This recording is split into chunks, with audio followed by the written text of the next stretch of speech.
Welcome back, everybody, to Awaken the Best You with Mr. Springer. I am the co-host, Anna Levin. And today, we are talking about what happens when I am not my best self. Yes. What happens? What happens? What happens? Because it's so true. This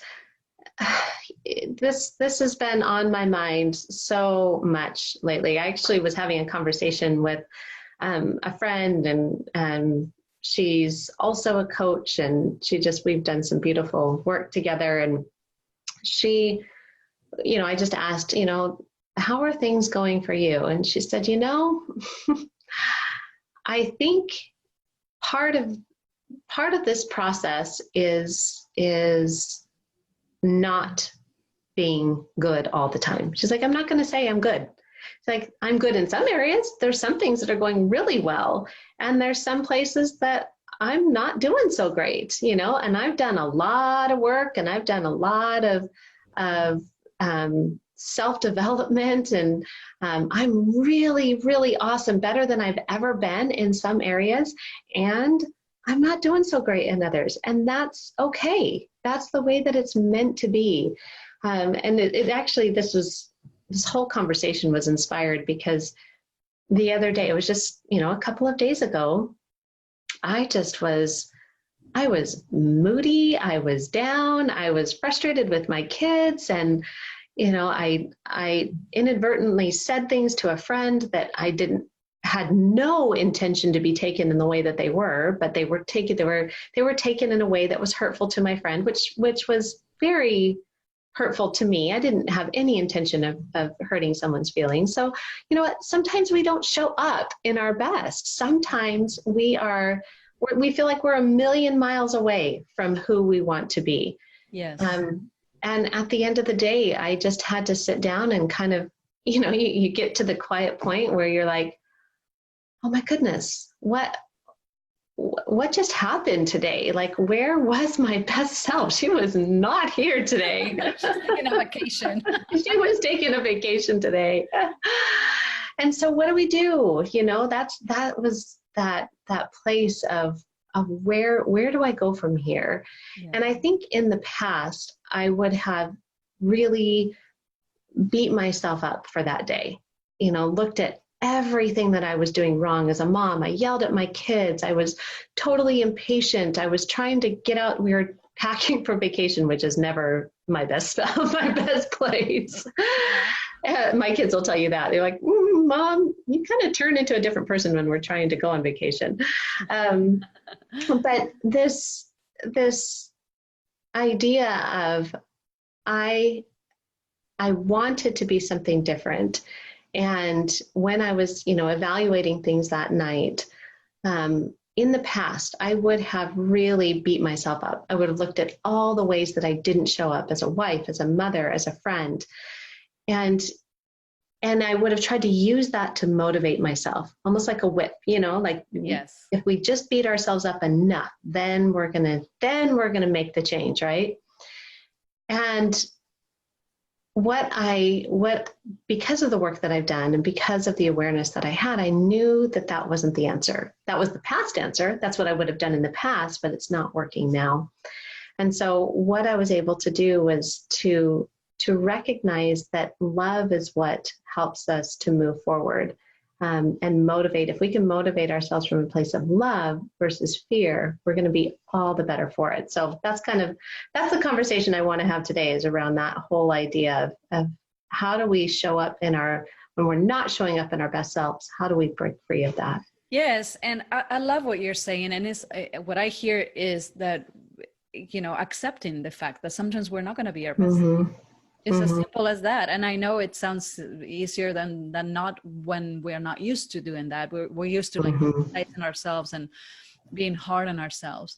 And yet then I was wondering, as you were speaking, is there something that you needed? Is there something that you wanted to express, and or it was merely maybe physiological, and that's what you were, I mean, like, sometimes as women, we have hormones going on, and whatever it is, or we're just tired, we're holding space for everybody, for our kids, our husband, everything, running the household. Sometimes we're like, I don't want to do it. don't want to do this today. Mm-hmm. I feel like I want my own space. So was there something maybe that you needed at the time that you discovered later on, thanks to your training? Well, and that's the power of the work, right? Like because when I got quiet, when I was allowed myself some time, and looking back, it was like, gosh, I should have done that 10 o'clock in the morning instead of 10 o'clock at night, right? That's the looking with curiosity and saying, what can I learn from this? But when I was quiet and was able to become aware, there was so many stories going on in my brain throughout the day. You know, I have to do this all by myself. There was resentment. There was fear of not being a good mom. There was fear of stories and past. Oh, all right. Can you hear me now? Because it's saying, okay. All of the stories that I had heard in the past that were running in my subconscious were creating the feelings that I was having throughout that day. And so really, most of the time, it's easier to catch those stories at the beginning and switch into a different story. But I was doing that at the end of the day because it just seemed like there was one thing after another that just kept piling on. And that's okay. Like you said, sometimes we're human, right? We're here Totally. in this earth and in this experience to grow, and that includes making mistakes. So am I a horrible mom, or am I a mom that was patient until for, a good solid several hours before I hit my breaking point, right? Mm-hmm. Like we can look at either one, but we're not here to be perfect. Mm-hmm. We're here to grow. And we're always going to feel a little bit uncomfortable when we're in that growth process. Yeah. And so it's about, exactly what you said. How do you move through that? The first thing that you have to do, or that I was able to do, was become aware. Like, okay, this is not me. This is the stories I was telling myself, right? And are the stories true? That's the second step. It's a model that I actually take my clients through, where I have them identify the feeling that they're feeling in their body, and then finding the thought that goes behind that.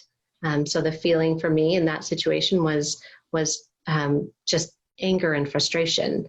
And the thought behind that was, I have to do this all by myself. And then I have them take it through 3 windows. Is it true? Is that thought true? Is it necessary? Is it aligned? Is it aligned with who I want to be? And from that place, that's that brain reset, right? That's where we're interrupting the pattern that we've always fallen into. Yeah. And just the act of being aware and then questioning allows us to look at it from a place of logic instead of going into fight or flight, which takes us down the path that we've always gone. So that was that process of looking with curiosity, being aware, finding it, and then looking with curiosity and asking the questions. Is it true? Is it necessary? Is it aligned? Yeah. And that allows us to switch into a different pattern instead of this place of fear and resentment and anger. We're able to move into it from a different place. Yeah, I love like the practical steps that we can take. And also what I was thinking as you were speaking, many times when we have those negative stories, we are almost like ashamed of having those stories, right? Mm-hmm. And so we keep them to ourselves. But I find it way more productive and easier to get out of our own story when we bring in the people, like even in a co-working environment. You can still say, you know what, I'm having a hard time today, or could you cover me on this? In a family, you could say, hey, you know what, guys, this is not really my favorite. Could you please help me? Why don't you do this packing? Why don't you do? And then you start like, how can you help? And you bring people in, and you open up your heart and say, like, I can't do this alone. I'm being triggered right now. I need your love and support, until you are able to say, like, oh my gosh, that's such a story. I'm ready for it to be gone. But yeah, you know, we need like that middle step or that process, you know, to let it go.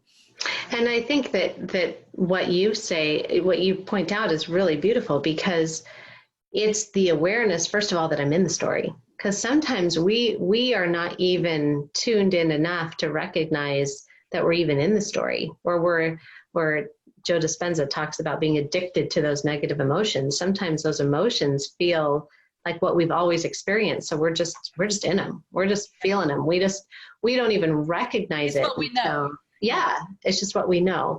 So that process of awareness of like, oh, I'm in the story right now. Okay. This feeling is being triggered by this story of I have to do it all by myself. So right now, to get out of that story, I need to call in help. I need to ask for help. Yes.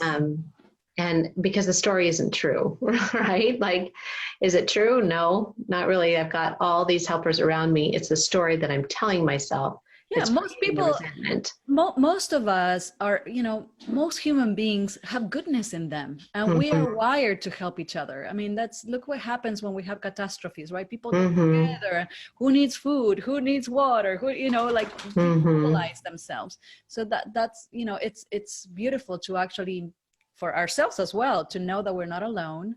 And all we have to do is just be vulnerable and ask for help. It's okay. People are, especially our loved ones. You know, I've had situations where I go into like the fight or flight, and then I get into arguments that are not productive.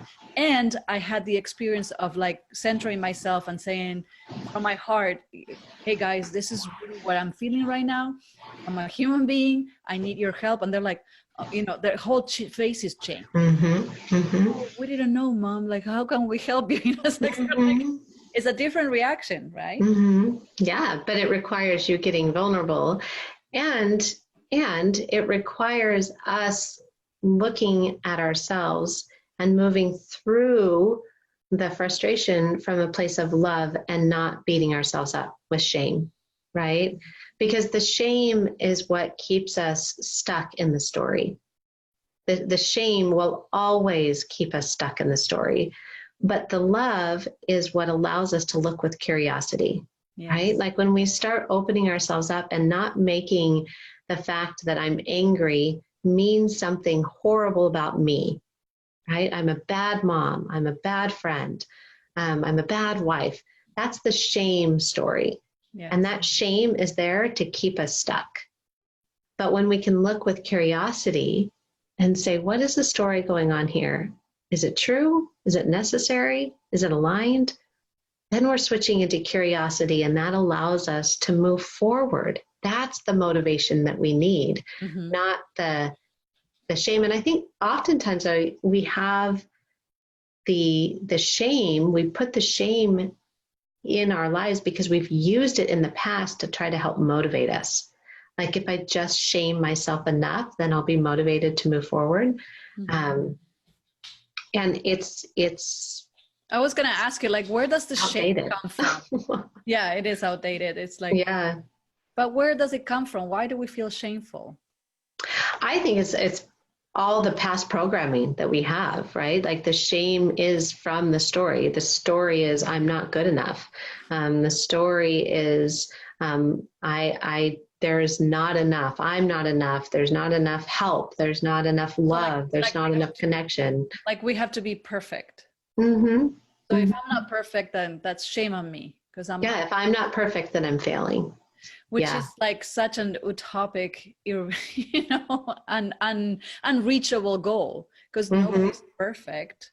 But who knows why we think we have to. Yeah. And that's the thing is we're not here to be perfect. That was never our intention.